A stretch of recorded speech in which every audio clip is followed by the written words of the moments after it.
Welcome to ReadingBear. Today we've got a story where OP is ordered to stop helping customers, complies, and watches a six-figure sales spiral. Retail rules versus reality and karma's scoreboard. I work the kind of job where your feet hurt before you even clocked out. Big box retail, bright lights, endless aisles, weirdly upbeat music on loop. My department was the mix of appliances and electronics that sat near the back because nobody impulse buys a fridge. People came there when they needed help, and I was good at helping. I didn't talk down to anyone. I didn't upsell junk they didn't need, and I knew my SKUs by heart. If a customer asked for a 30-inch counter-depth fridge with a reversible door and a quiet compressor because their kitchen backed onto a nursery, I had 3 models in mind before they finished their sentence. It wasn't glamorous, but I liked being useful. Then we got a new manager. He wasn't cartoonishly evil. He was the spreadsheet type. He'd stand at the service desk with a tablet and watch the live reports attachment rates, credit card apps, shrink, online pickups, traffic heat maps. He loved numbers the way some people love puppies. He kept saying we had to work smarter, not harder, which sounded fine until he explained what smarter meant. Proactive floor engagement is killing us. He said in our huddle one morning, every time you stop to help someone, your task completion drops, our time to task spikes, and the department misses recovery goals. Let the kiosks and signage do the talking. If a customer needs help, they'll ask. Until then, stay on your assigned tasks. Oh? Everyone nodded like it was normal. I said I was confused. So if someone's comparing 2 washing machines and it looks like they're a little lost, I'm supposed to just keep zoning end caps? Exactly, he said, happy I was catching on. The new strategy is hands off unless flagged. We're not concierge. Let customers self-discover. In retail, you learn to pick your battles. Sometimes you shrug and go with the flow. But this one felt backwards. Appliances are complicated. People don't know about amperage, water lines, venting, ADA clearances, decibel ratings, panel ready versus stainless, install windows, or haul away fees. If they don't get help, they leave, or worse, buy something that doesn't fit their house and then hate us forever. I left it alone for that day. I still helped the folks who looked truly stuck, just in quieter ways so it didn't show up on the heat map. But the manager noticed. He called me to the office, shut the door, and pointed at his screen. It showed a map of our store with yellow blobs where people had gathered and red lines where associates moved. My path was spaghetti. You are everywhere, he said. It looks like you're doing laps. I'm just helping people, I said. I'm not taking smoke breaks. I'm not hiding in the stockroom. I'm on the floor. Helping is not your job, he said. Like that sentence made sense in a store. Your job is the tasks I assign. Zoning, restocking, pulling online orders. If they need help, they can press the help button or come to the desk. Stop engaging. I knew what was coming next, so I asked for it in writing. I said it politely. Can you email that to me? I don't want to mess this up. He smiled, like I was a star pupil. 10 minutes later, I had an email. Effective immediately. Do not proactively assist customers. Remain in assigned zone. If approached, direct to manager. Do not leave zone unless paged. There it was, in black and white. Okay, if you've never worked retail, this might sound petty. Why not just keep helping? Because you can get written up for insubordination if your manager wants to make an example. Also, malicious compliance only works if you have receipts. So I replied, received to the email, started, and decided I'd follow it to the letter. The next couple of days were frustrating. People would wander into appliances with that look half hopeful, half overwhelmed, and I'd give them the corporate smile, nod once, and then keep pulling boxes of microwave filters like I was in a stockroom ballet. I'd say, hi, but I didn't ask a single, what project are you working on? Or, what's your space like? Or, do you have gas or electric? The manager was delighted. Task completion shot up. The tablet showed green. He started sending congratulations emails about discipline. I felt like a bouncer at a library. The first big test came on a Friday. Fridays are weird busy in the afternoon, quiet in the late morning. I was super zoning the dishwashers so the stainless lined up like a catalog when I heard 3 voices around the corner. One of them said, this is the right price point if they can bundle. The tone and the word bundle made my ears twitch. Bundles meant multiple units. Multiple units meant volume. That kind of sale slides a needle. I glanced over. 3 people in business casual, clipboards, notepads, and a tote bag that had a property management logo. They were looking at wall ovens and cooktops and taking notes on model numbers. One person pointed at a 36-inch range and said they needed 20. Another asked about lead times and freight. They weren't playing house, they were buying. I stayed in my zone like a good soldier. It took them about 5 minutes to notice me, because I was standing 15 feet away pretending to be absorbed by a row of refrigerator price tags I'd seen 1,000 times. When they did, one of them raised a hand and asked if I worked there. I said yes. They asked if I could help with availability, bundle discounts, install, and whether we did any vendor billing for multi-unit installs. As if they had been written by whatever gods oversee karma, the manager's words came out of my mouth exactly as instructed. I'm not allowed to help, sorry. I can get the manager. They blinked. One of them laughed in that disbelieving way. Another said, we just need to see if you can quote for a block of units. We're renovating a property. It's time sensitive. I repeated what I had to. I can page the manager for you. I paged the manager. This is the part where, in a better run store, the manager practically sprints. You hear overhead to appliances. The radio hisses and someone pops out like a game show host. Ours didn't pop out. He radioed back. On my way. Then finished whatever he was doing on the tablet. Then chatted with the head cashier about scheduling. Then came back to tell me to move a pallet that was a fire hazard. And then finally strolled into appliances with a smile like he'd just thought of us. He did not introduce himself. He said, we've got QR codes on each tag that will show you availability. The lead customer held up their clipboard.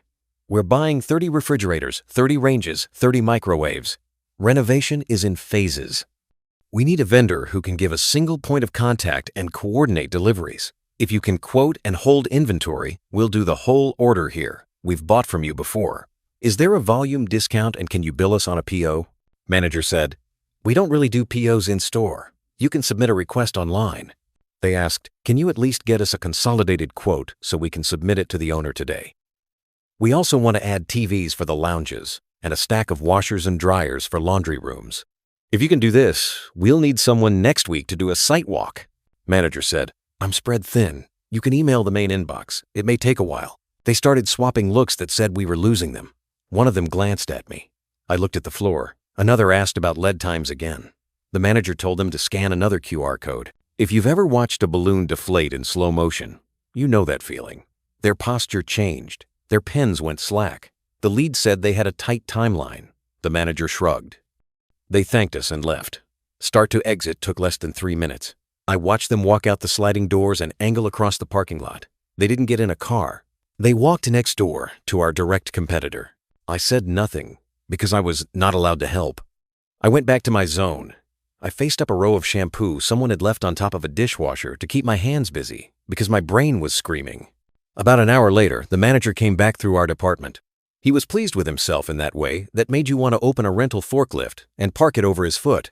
Good job staying in your zone, he said. I saw you point them to me. That's discipline. I nodded. They were ready to buy. They can buy on the website, he said. The next morning, I came in and saw an email from our district manager to the store list. The subject line, Concern from Property Management Company. It was a forward. The property company wrote that they'd come in to place a multi-unit order for a renovation and were told to use QR codes and an inbox. They said they were stunned that an associate told them he wasn't allowed to help and a manager refused to quote. They said they walked next door and placed the order there because the competitor assigned a rep on the spot. The property company attached a PDF. Accepted quote, Appliances and Electronics. It was 6 pages. I scrolled. Bundles of 30, 30, 30 on appliances. A set of TVs for common areas. Mounts. Cables. Delivery. Install. Haul away. Extended service on a subset. The number at the bottom made my stomach lurch. A little over 100. 0 before tax. The competitor was going to have a nice weekend. Our district manager's email was short. We need to talk. The morning huddle vanished. The manager got called to the office. The head cashier ran the meeting and tried to make it sound normal, but you could feel the weird. Every associate who'd been on the floor the day before got pulled one by one into the office. When it was my turn, the district manager was there on video, looking tired in that corporate way. The store manager sat to the side with his tablet closed, like a kid caught after curfew. Walk me through your interaction, the district manager said. I opened my email and slid the screen around so the camera could see. I have an email from my manager instructing me to not proactively assist customers and to direct to manager. They asked me questions. I did exactly that. I paged him. The district manager asked how long it took for the manager to arrive. I had checked the cameras for timestamps before coming into the office because I wanted to be precise. About 7 minutes from first page to arrival. They waited another 3 minutes while he explained QR codes. Then they left. The store manager started to talk about staffing, lunch breaks, unexpected call-outs. The district manager held up a hand. Was the manager the only one who could quote a multi-unit order? In practice, I said, we can build quotes. He wants to approve anything over a set amount. He also took away our access to the vendor contact list. He said it was too messy if we talked to them. The district manager looked down at something I couldn't see. Then he asked if I had helped the customers in any way after the manager left. I followed his instructions, I said. I stayed in my zone. There was a long pause. Then the district manager thanked me, and I went back to the floor. I don't like being smug. It's a bad look, but I felt something like relief. Not happiness, there's nothing happy about losing a 6-figure sale, but relief that this wasn't going to get pinned on me. In retail, that's half the game. Documenting so the wrong person doesn't get the blame. That weekend, it got worse for the manager. Our competitor posted a truck photo on their social media rows of stainless peeking out of crates tagged, "We love a good renovation bundle." Someone in corporate saw it, connected the dots, and started asking questions about business customer experience. The district manager showed up in person, which almost never happens on a weekend unless something's on fire. He pulled security footage. He printed the manager's email to me. He made a list of everyone the manager had told to stop engaging. On Sunday afternoon, the district manager walked the sales floor with a stack of paper. He stopped at appliances. He asked the manager to walk him through sample customer journeys. The manager pointed at QR codes like they were magic portals. The district manager asked me to show how we used to do it. I explained that we used to ask 3 basic questions: size, fuel, delivery window, pull up the inventory screen, build a bundle, and, if needed, call the vendor for lead times. I said we used to schedule 1 in-home measure and 1 site check for big orders. It wasn't rocket science. It just took time. He asked how long it took. I said that a decent quote took 20 minutes and a complex one took an hour. He asked what my close rate was when I did it that way. I said maybe 3 out of 5 on a good day and 1 out of 5 on a bad day, but when people were serious, they stayed. He didn't say much. He just wrote notes. On Monday, corporate asked for a breakdown. Apparently, the property company had listed everything they were going to buy from us: models, quantities, the whole list. The competitor's accepted quote had the same thing with different model numbers. Corporate matched our price tags to theirs and did the math. The loss landed as 103, 4XX in merchandise plus 2 line items we would have made on delivery and haul away. The district manager's email was blunt. We lost this sale due to lack of assistance. Corrective action required. The manager still tried to spin it. He said the property company should have gone through our corporate sales team anyway, that in-store associates weren't supposed to handle POs, that he was protecting us from mistakes. He said the numbers were inflated. He said the competitor had probably underquoted and would lose money on install. He said everything but my policy was bad. By Tuesday afternoon, he was in the office again. When he came out, he didn't look smug. He looked like a person who had just been introduced to consequences. He gathered the department leads and announced that we were pivoting. Proactive help was back. The words "customer first" were said more times than I could count. QR codes were demoted from magic portals to a useful tool. Then he said something nobody expected. We're going to have a dedicated business point of contact in appliances. He looked at me. He didn't look at me because he liked me. He looked at me because the district manager had suggested it. That afternoon, I got a small bump in pay and a fancy title that came with exactly 0 extra authority. Something like Appliance Solutions Specialist. It meant I could do what I had been doing before: talk to people, build quotes, coordinate with vendors, without getting my head snapped off for leaving my zone. There's a part of me that wanted to say, "I told you so." I didn't. Not out loud. I just got back to work. The funny thing about retail is that one big sale doesn't fix the whole month, and one lost sale doesn't destroy it. But leadership notices. Word travels through corporate faster than you think. Other stores heard about a self-discovery strategy that had cost us a 6-figure order, and suddenly, everyone was very excited about greeting customers within 30 seconds. The manager's name showed up in a regional training as a case study, which is corporate speak for "don't do this." It would be nice if this story ended there, but there's a coda. A couple of weeks later, the property company called the store, not the manager, me. They had my card because I'd slipped it to them months before, back when I was allowed to act like a human. They said the competitor was doing fine, but they had a second phase starting in a different building and wanted to see if we could quote for the laundry rooms and the common area TVs. I asked what changed. They said, "We want a backup vendor, and you are the only person who had ever asked us about exhaust vent distances and outlet placements without sounding bored." I put together a quote. I did the site walk. I coordinated with a vendor rep who was shocked to hear from someone in store. The order wasn't $100K. It was maybe a quarter of that. It still felt good. The district manager sent a nice work email. The manager forwarded it to the team like it was his win. Fine. At that point, I didn't care who took the credit. I cared that I was allowed to do my job. Malicious compliance isn't glamorous. It's not a dramatic courtroom scene. It's following the stupid rules so tightly that the person who wrote it trips over their own wording. I didn't sabotage anything. I didn't badmouth the manager to customers. I didn't hide in the break room while the store burned. I did exactly what he told me. I let the QR codes do the talking. The policy showed itself for what it was in the most measurable way possible, the number at the bottom of the competitor's invoice. After that, I got careful about email. Anytime a smart new policy rolled out that risked hurting people, I asked for it in writing. Every time, I followed it. And every time it went wrong, the receipts protected the people on the floor. The manager learned, slowly, that the numbers he loved were lagging indicators. The green boxes on his tablet didn't guarantee anything except that we had finished our tasks. The number that mattered started showing up in a different place. Our customer experience surveys moved from meh to actually pretty great because we were allowed to talk to people again. We never got the original sale back, and the competitor posted a second photo with a caption about Phase 2. Good for them. Sometimes you earn the loss. The store still hit its month because retail math is weird and there was a holiday promo and online orders spiked. That was also good for us. But when people ask what happened that one Friday, the story was simple and clean. The boss ordered me to stop helping customers. I complied. The store lost a six-figure sale. Then we stopped doing that. There were little ripples after.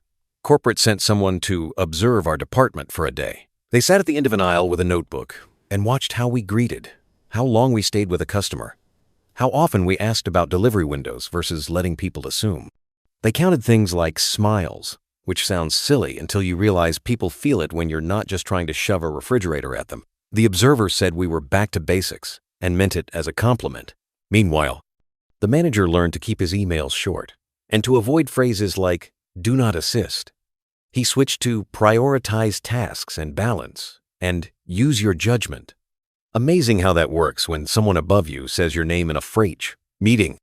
I kept the original email in a folder called "In Case," not as a threat, as a memory. The subject line makes me laugh sometimes. New floor engagement strategy. Every time I open it, I picture 3 people with clipboards looking hopeful in front of a wall oven, and I hear a manager saying a QR code will answer all their questions. It won't. People answer people's questions. That's the whole job. I tell this story without names and without exact figures beyond what's in the title because retail is a small world and I'm not trying to blow up anyone's life. But if you're in a job where someone who doesn't understand your day-to-day tries to turn you into a machine, document what they say and do exactly what they want. Sometimes the fastest way to prove a bad idea is to let it run into a wall. If you're lucky, the wall is made of numbers even they can't argue with. The last thing I'll say is this. The property company that left us that Friday came back months later for something small, a microwave and a mini fridge for an office. They picked them out, paid at the desk, and said, "We've noticed you've got a better system now." I said we were trying. They said, "Yeah, someone actually talked to us this time." That's all I ever wanted to do in the first place. Anyway, thank you for watching. See you again tomorrow.